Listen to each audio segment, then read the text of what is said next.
Science Coordinator for the Gulf Coast Prairie Landscape Conservation Cooperative. Welcome to the GCP-LCC's Lunchtime Webinar Series for April 2017. Before we begin, I'm going to tell everyone that we're all listening in auditorium mode, which means that you're all muted at this time. In order to unmute yourself, you're going to hit *6, and to mute yourself again, hit *6. So right now, everyone's muted. We will open it up for open discussion at the end of the sessions. So in the meantime, if you would, jot down some notes or questions in anticipation of open discussion after the presentations have concluded. So *6 to get in and out. The Gulf Coast Prairie LCC is a collaborative science support partnership working to deliver sustainable natural and cultural resource conservation in the Gulf Coast Prairie geography by sharing scientific knowledge, leveraging resources, and working toward common landscape goals. The LCC chose 28 focal species that represent 17 broadly defined habitats in order to define and design long-term landscape conservation to achieve the mission of the partnership. And in August of 2014, the steering committee approved our LCC science strategy, which identified the most critical science needs for 6 of our focal species. Although monarch is not a focal species for the LCC, many of our partners are working collaboratively to target long-term conservation for monarch across the LCC and beyond. And so monarch is the focus of the webinar today. Today, we're joined by Mark Lambruschi from the Field Museum in Chicago, Illinois, and Katie Boyer from the U.S. Fish and Wildlife Service in Austin, Texas. In just a moment, they'll give us an update on national, regional, and state of Texas efforts for landscape conservation design and coordination for monarch. But first, I'd like to introduce them. Mark Lambruschi is a GIS specialist at the Keller Science Action Center at the Field Museum in Chicago, Illinois. Mark works on the Urban Monarch Landscape Conservation Design Project, a project that aims to develop a geospatial model with social and biological mapping to help plan conservation in urban areas, 4 map-based landscape conservation designs for pilot metro areas within the monarch's migratory path, and those 4 areas are Austin, Texas, Chicago, Illinois, Kansas City, and Minneapolis-St. Paul, Minnesota. A framework for developing landscape conservation design products in other metro areas, and also a workshop to engage additional urban communities to share data and inform future conservation efforts. So Mark is primarily responsible for data preparation and analysis for this effort. And also today we're joined by Katie Boyer. She is the Southwest Regional Monarch Outreach Specialist with the U.S. Fish and Wildlife Service. She's based in Austin, Texas, and her work focuses on monarch butterfly conservation and coordination. Katie helps lead the Austin, Texas monarch's view of the city and effort, and will speak to all things Texas during our call. So without further ado, thank you both, Mark and Katie. We welcome you. You have control of the webinar, and the floor is yours. Great, thanks. Can you guys hear me? Yes. Awesome, okay. So yeah, like Ben was saying, I'm Mark Lambruschi. I'm the GIS specialist here at the Field Museum, and I'm going to give you guys a sort of quick rundown on where we are with the Austin City LCD project. I'll also go over some of the data inputs and whether cities matter for monarch conservation and our anticipated planning tools and products. So firstly, do cities matter? Obviously, they do. As you can see from this picture, this is the Monarch Flyway, basically, along I-35 corridor. And this represents basically 21 cities within that area that have a population of 50,000 people or more. So as land basically gets converted from grassland to farmland, and then farmland to some type of developed area, it's good to be on the forefront of these conservation efforts around cities to make sure that we preserve these habitats around the within the city and around the peripheral area. A quick little back step. We're going to look at Austin City only, but we also did 4 pilot projects in Chicago, Twin Cities, Kansas, and Kansas City as well.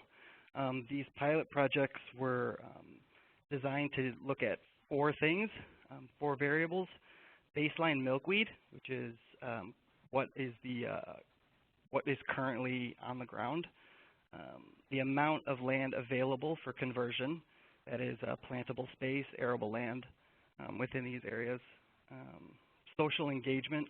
So cities obviously are very complex, and they have a different web of social engagement that rural areas might not have. And then potential habitat contribution. What can the cities contribute to urban monarch habitat? The 3 variables we're going to be looking at are the data used, the estimated amount of existing monarch habitat, and then the estimated potential for creating more habitat based on social and physical limitations. The first part, the data used, the land cover, the land use, and the census blocks are basically how we are estimating our plantable space, and I'll show you that right now. So based off of national data sets, you have the NLCD, which is very good when you're looking at continental scale stuff, but when you start to get into the more fine-grained, large-scale mapping in the heart of cities, the NLCD provides some, or you get some limitations basically on resolution. Zooming into Austin City, you can see that the landscape here is very complex. There's a lot of things going on. There's right-of-ways, there's residential areas, there's open areas, there's vacant lots. So in order to sort of identify these plantable space areas, we need something better than the NLCD, which at this scale looks like something like this. As you can see, it does an okay job at representing what potentially plantable space is on the ground, but if we want to really look at where we can put monarch habitat and where monarch habitat is, we need to understand where the plantable space is. And to do that, we need something better than the NLCD. So back to the nice little overview of this Austin area. If you look at it this way, this is high-resolution pervious surface data. So this is basically all the areas that there is no trees and that there are no buildings. So almost anywhere that you could potentially plant milkweed. So we know that based on this, we know basically that here are our areas that we could plant, but we know that land is managed differently based on what is happening on that land. And so in order to get a more accurate representation of plantable space, we'd also want to look at where that plantable space is in relation to land use. So land use looks something like this, and the land use data is basically the legal representation of what is happening on that piece of land. So you've got industry, you've got right-of-ways, you've got single-family residential, you've got commercial areas. And we know that plantable space on these areas is managed differently. Hence, milkweed densities are going to be different. So if we take a look again back at the plantable space grass shrub area, which is this, what we're looking at right now, if we classify it based on the land use, so basically we're combining this with the land use data to get your plantable space by land use. And this basically enables us to sort of refine the milkweed density estimates, because obviously, again, plantable space is managed differently based on the land use area that it falls within.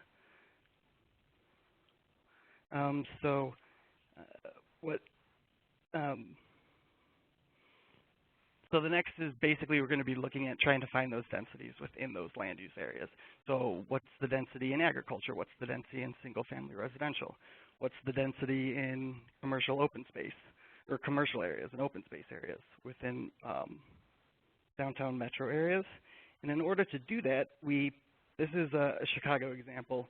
I'll show you what happened a little bit in Austin because it's a little different.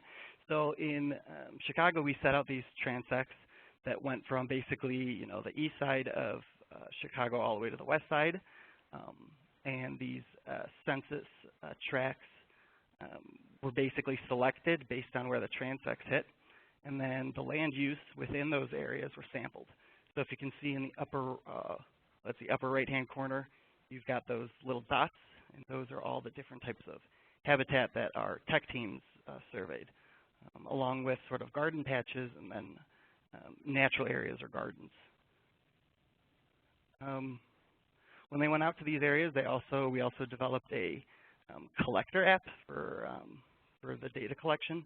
So it sort of streamlined the process, but there were issues with the technology and with dead batteries and with poor signal.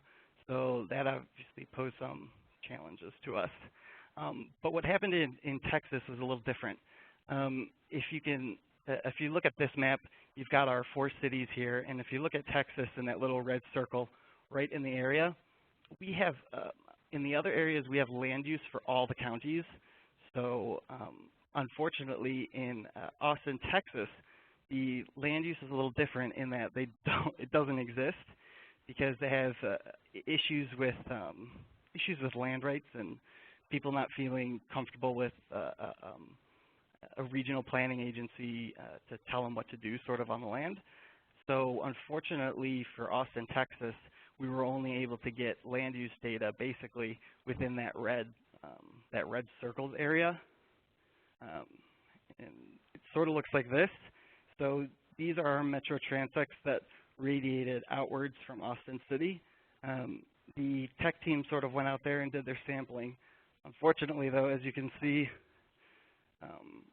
a lot of the dots were outside of our land use area.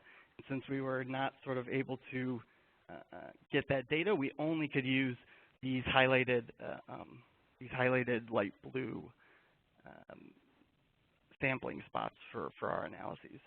So the numbers for Austin might be a little low, but they are. We still have some data, and I can show you that in data now. After getting basically our plantable space and our estimated milkweed densities in those different types of land use, we decided to sort of develop a geospatial tool that sort of can assess these 3 things that you are seeing on your screen right now. So plugging in densities, and this is sort of the user interface of the tool. An Esri-based GIS tool that will be available in the next month or so. We're still trying to find out a place for it to live, a landing place, and how to sort of disseminate that out in the most efficient way.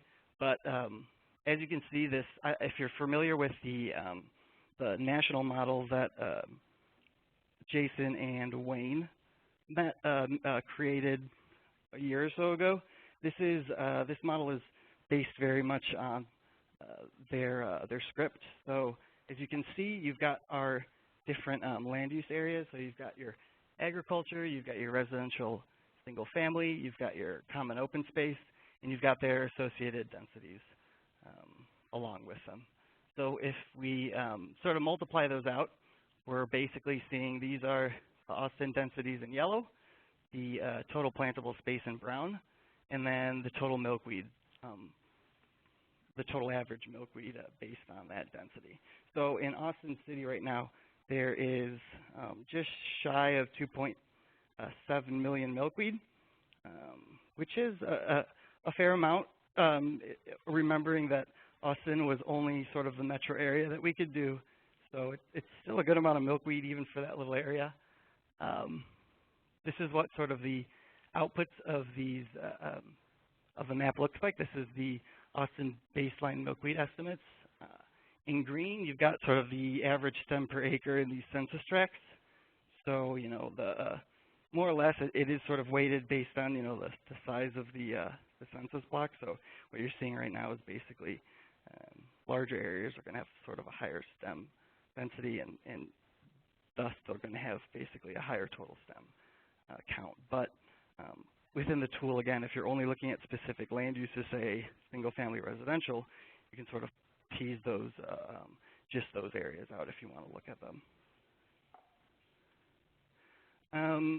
Overall, in total, so if we're looking at the other 4 cities, this is sort of how it breaks down. Austin, as you can see, about 2.6 million. Kansas had some issues with their data densities. They were very low. We're not sure if that's just sort of variation in the milkweed occurrence, variation in the sampling team, variation in sort of basically, you know, understanding the data that they needed to collect. So obviously, it's a lot of area that we're sampling, and we're doing. It's a large area to sample, and we haven't sampled that much. So ideally, moving forward, we would want to sort of bump up these numbers and get better sampling data. So in order then to determine the potential contribution that urban areas can have to monarch conservation, we've built a second tool, which is a future scenario planning tool.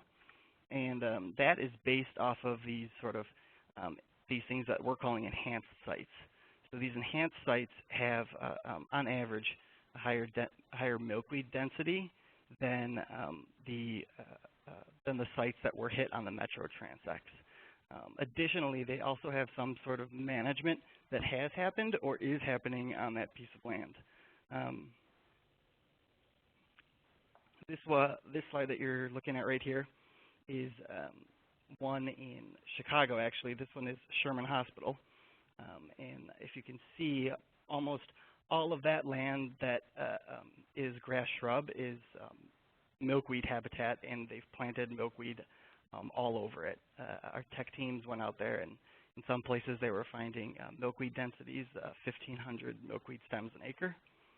So just basically, you know, we can sort of use these enhanced sites to sort of project what the future contribution to urban monarchs can have or monarchs can have in urban environments. And just reiterating back again, those enhanced sites, they have on average higher milkweed densities than the Metro transect sites. They are being actively managed or have been actively managed. And additionally, some of the social survey data went into sort of using these enhanced sites to estimate milkweed densities on these enhanced sites.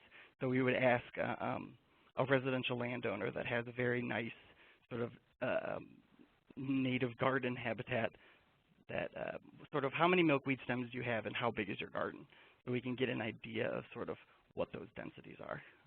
And again, this is used to inform the future scenario planning model. Again, this is sort of the screenshot of the future scenario planning model.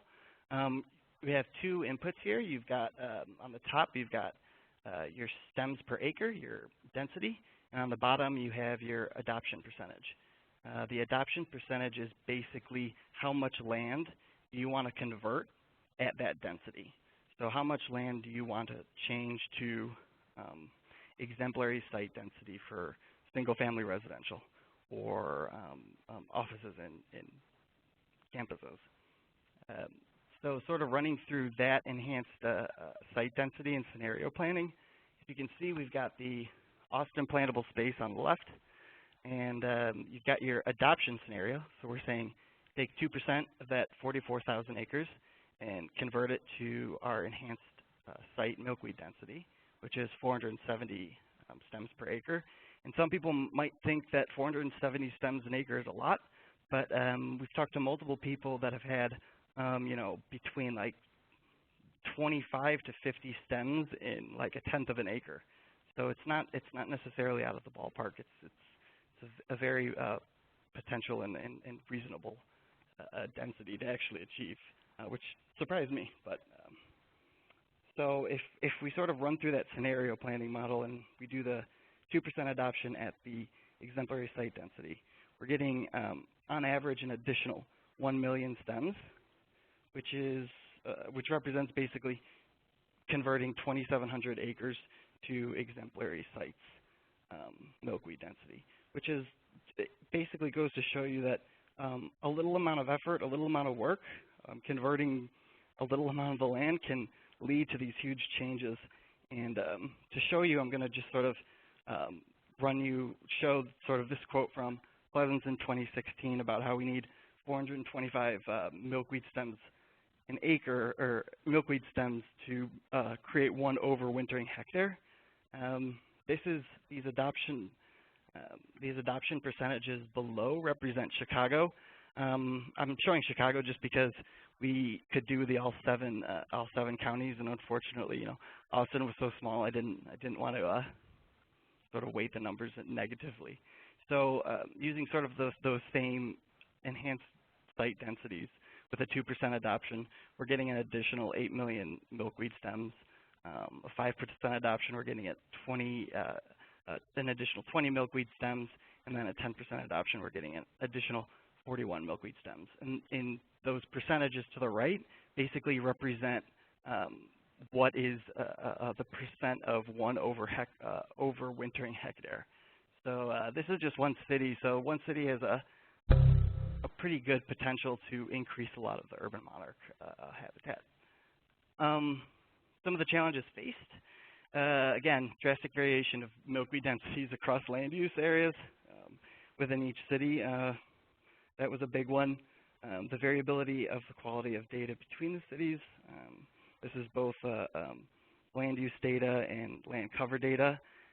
In Austin City, they did not have high resolution land cover data, but they did have a remaining pervious surface. So we used the remaining pervious surface data layer along with a tree canopy layer to clip out the tree canopy areas to sort of get our plantable space, or high resolution grass shrub data layer.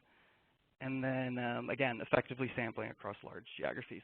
We sampled a little bit of land, and there's a whole lot more out there, so we would sort of like to get better ideas of refining the baseline milkweed estimates. So what a lot of people have been asking us about are our products, which is the geospatial guidebook along with the LCD urban guidebook manual that basically has all the information to sort of set up your own LCD project in your city. And these two sort of products, we are in the process of trying to find a landing page for them right now, and hopefully will be available. We're shooting for the end of this month. So, yeah, so that's what I got.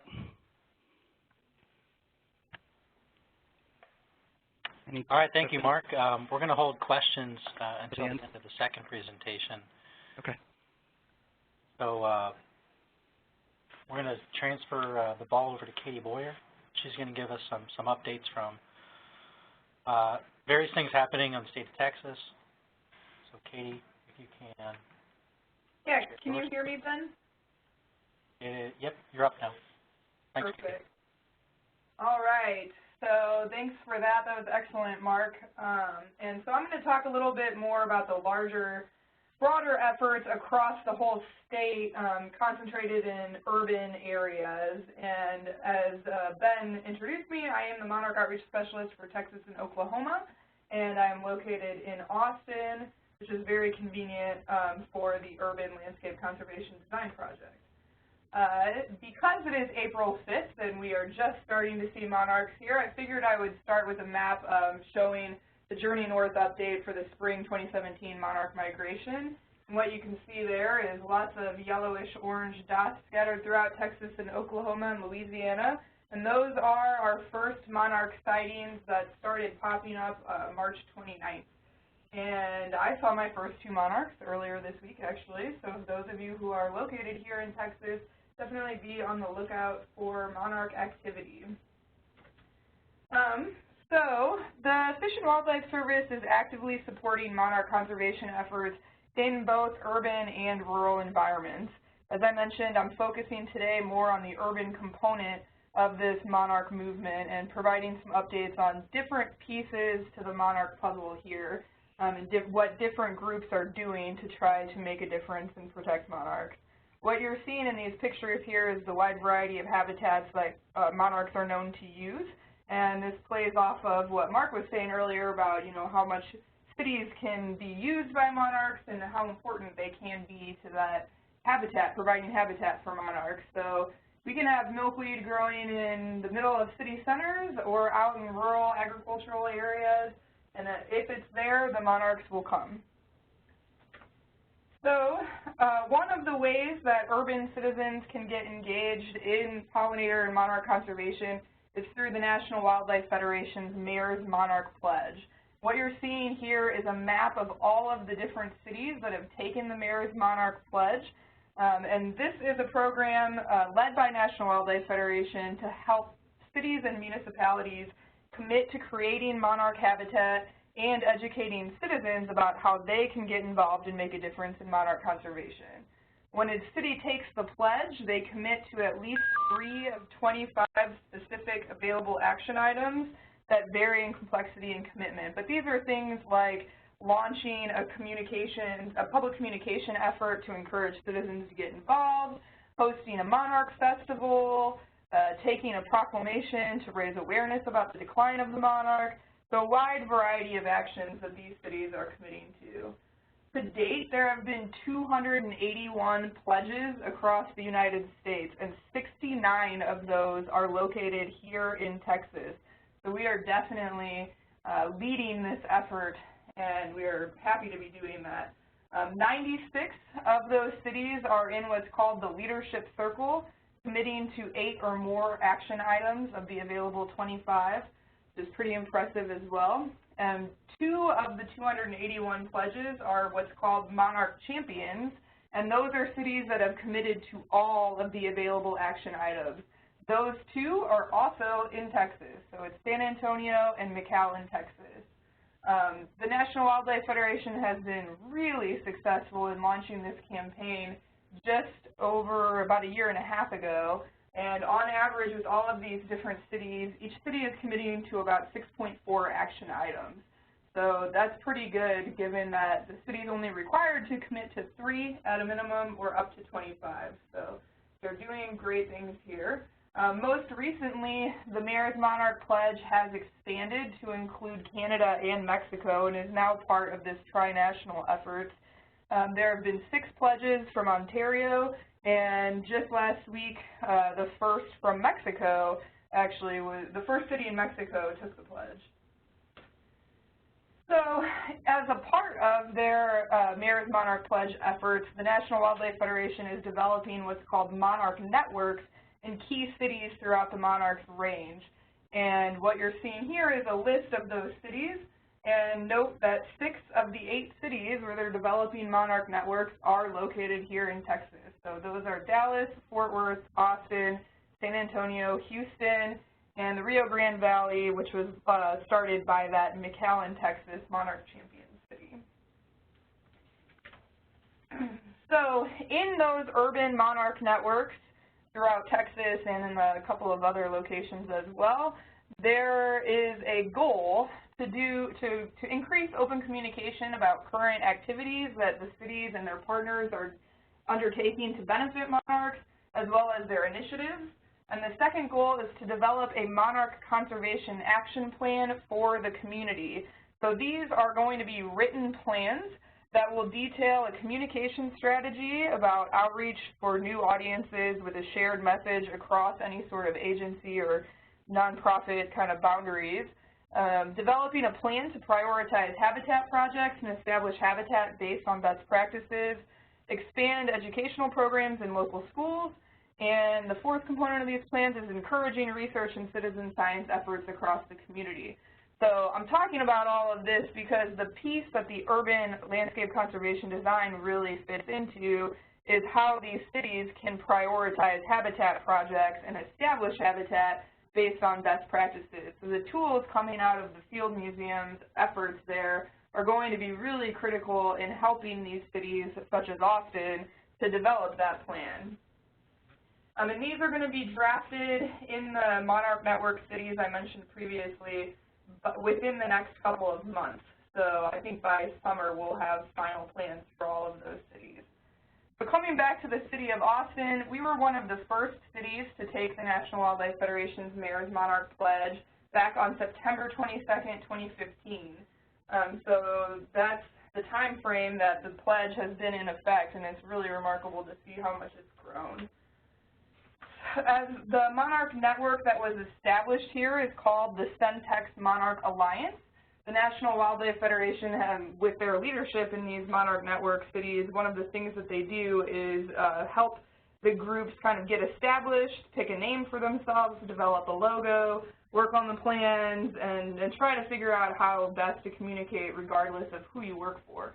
So our group in Austin called ourselves the Centex Monarch Alliance, and we have membership from the city as well as U.S. Fish and Wildlife Service, the National Wildlife Federation, of course, the Independent School District here, Lady Bird Johnson Wildflower Center, Keep Austin Beautiful, the Parks Foundation, Pollinator Partnership, Monarch Watch, and Monarch Gateway.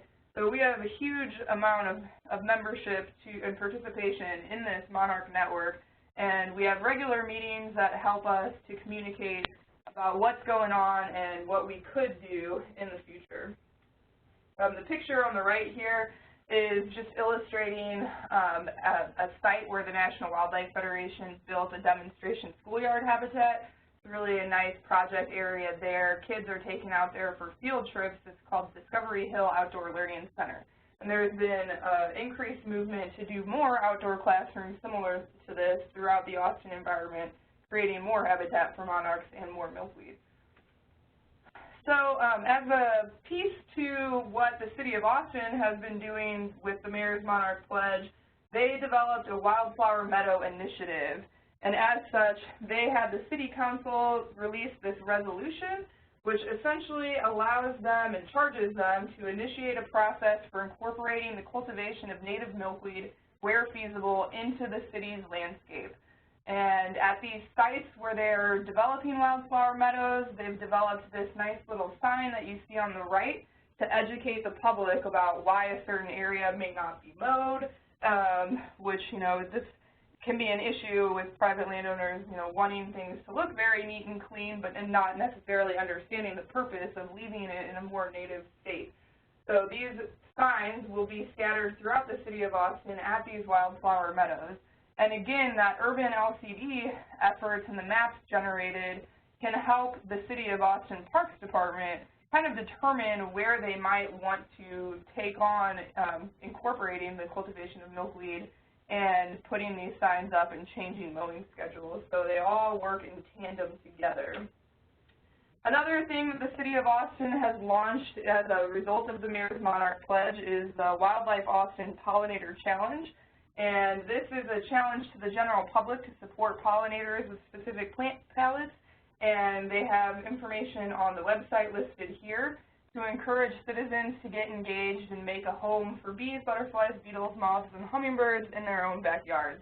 So they're taking this conservation efforts on city park lands very seriously, but they're also charging the general public to take it seriously and do something to help the monarchs as well. And when folks do register for this pollinator challenge and sign up their garden, they're given this lovely free sign, which actually really does help generate more enrollment in the program. So you already saw the map that Mark provided earlier with these baseline milkweed estimates. I just would like to comment that this project in Austin was in partnership with the Field Museum, Fish and Wildlife Service, the Gulf Coast Prairies LCC, and Monarch Gateway, one of our excellent partners here. And Barbara Keller-Willey, who's the executive director of Monarch Gateway, is looking to continue these kind of mapping geospatial tool efforts in other urban areas throughout Texas, which would be a really excellent thing to see. Another product that's come out of the development of these Monarch networks, both in Austin and in those other key cities throughout Texas, is what you're seeing here, the front of a handout on a planting guide for monarchs, specifically in Austin. And this handout was generated by all of those different partners I mentioned previously, and so we made sure to cover the local specifics that we would need when asking people to create habitat for monarchs. In addition to that, the backside of that form has these native nectar plants listed to, again, educate the public on what types of plants they could provide that would, in their own backyards, that would benefit monarchs. So these local plant lists are being generated in each of those monarch network cities as well, willing that there's interest from the group or a need to do this. So stepping away from the Mayor's Monarch Pledge, I'd also like to mention that one of our other large partners is Texan by Nature, and this is former First Lady Laura Bush's nonprofit organization that works throughout the state of Texas. And their purpose is to activate new investments in conservation that are Texan-led, community-organized, and science-based. As such, they developed what they have called the Monarch Wrangler Program, and this program is targeting employers, organizations, and individuals to get involved in monarch conservation as well. So they have released guides for civic areas, corporations, farmers, ranchers, and residents to how you can create habitat for monarchs as well, and that's for the whole state of Texas. And their concern is creating habitat essential to the monarchs by native plantings, removal of invasive species, and getting involved in tagging and monitoring efforts. The picture that you see here is former First Lady Laura Bush helping to make seed balls that were planted at BAE Systems corporate campus here in Austin. And that was a really nice event, including a press component that helped encourage additional outreach and education about the monarch butterfly and their decline. Let's see. There we go. So we have a few upcoming events that I would like to touch on, the first of which is Earth Day Texas, which is going to feature the Pollinator Accelerator, which is a large area that is going to focus on pollinators and monarch decline as well. So a ton of our partners, including all of those I've mentioned today, are going to be there, including U.S. Fish and Wildlife Service. This is at Fair Park in Dallas, Texas. Last year we had 132,000 people attend this event. We expect a similar crowd this year, and it is April 19th through April 23rd. Additionally, there is the upcoming Texas Pollinator Powwow, and this is going to be in Nacogdoches, May 5th through the 7th at the Exposition Center there. This is one of many Texas Pollinator Powwows, which include presentations from experts and a really good networking opportunity for those engaged in pollinator conservation as well. And lastly, we have a save the date here for the South Central Monarch Symposium, which is hosted by Texan by Nature and a whole suite of additional partners. This is going to be in Austin, May 31st to June 1st, and if people are interested in attending this event, you can feel free to contact me or Amy Snellgrove, who's listed on this save the date in tiny text that's probably very hard to see. But this is going to be a 2-day series of presentations and networking opportunities as well, focused on science and research as it relates to monarchs, and on land management and conservation related to monarchs. So we are really hoping to have this be an excellent meeting and opportunity to have everybody in the South Central geography get on the same page. Lastly, I have some contact information here if folks want to contact me about any of the things I've talked about here today. And since I am giving this webinar remotely, I figured I'd throw this picture in there of me planting a 2,000 square foot garden at our Monarch Way Station at the I-35 Hill County Safety Rest Area in partnership with our wonderful friends at the Native Plant Society of Texas and TxDOT as well. And with that, that's the end of my presentation. I guess we can open it up to questions here. Wow, thanks, Katie, and thanks, Mark, for the presentations. So if folks have any questions they would like to ask, you can unmute yourself by hitting *6. But I'm going to kick off with a question for Katie in that it is phenomenal the amount of concerted effort from very small scales to very broad scales, the different entities across the geography working towards targeting conservation for the benefit of monarchs, and I'm wondering,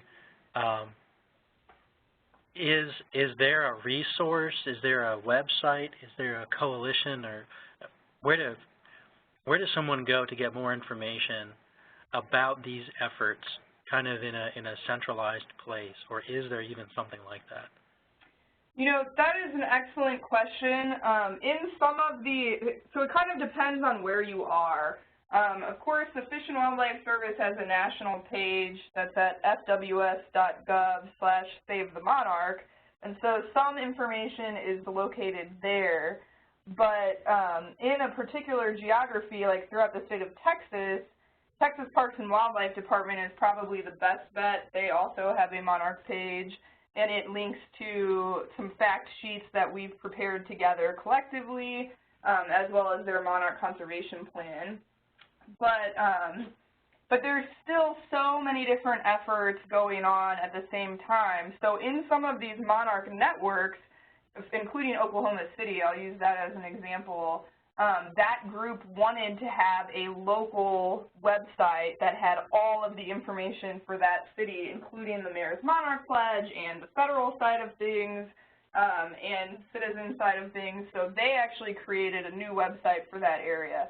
So it's kind of a need that's been recognized in certain areas, and we're trying to address it.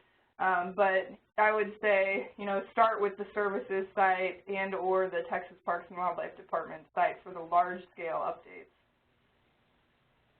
Okay, thanks. And I guess I have a first question for Mark, too, in that, you know, as these landscape conservation design models and the applications get rolled out in the next month or so, how do these data pieces or designs get communicated and rolled into these collaborative efforts, these alliances or associations or local and regional efforts? Yeah, great question. So right now, a lot of the tools are really focused at sort of, you know, urban planners and people that basically have at least one GIS staff on hand to sort of help with the development. In the future, we would sort of like to make this more open and more online and interactive. If you've looked at the USGS milkweed calculator and the county ranking tool, sort of that's a very streamlined, slick web app that they've developed through Esri, and eventually we would sort of like something that's a little bit more user-friendly and a little bit more open to maybe some of the smaller organizations that might not have the GIS capacity to sort of develop something like this. So moving forward, we'd like to sort of open that up a bit. Yeah, certainly the challenge is not having, you know, a lot of folks don't have ArcGIS or another GIS program, and so being able to deliver that information in a way that minimizes that burden is important. But really want to encourage you to think about the strategies for getting those products connected with those active alliances or associations on the ground, and to the extent possible, see if that provides any more local context to decision making and planning efforts going forward. Agreed. Well, I'm going to be quiet now. I'm going to ask if anyone else has any questions for either Mark or Katie here. And if you do, unmute yourself by pressing *6. Or if all of your questions have been answered.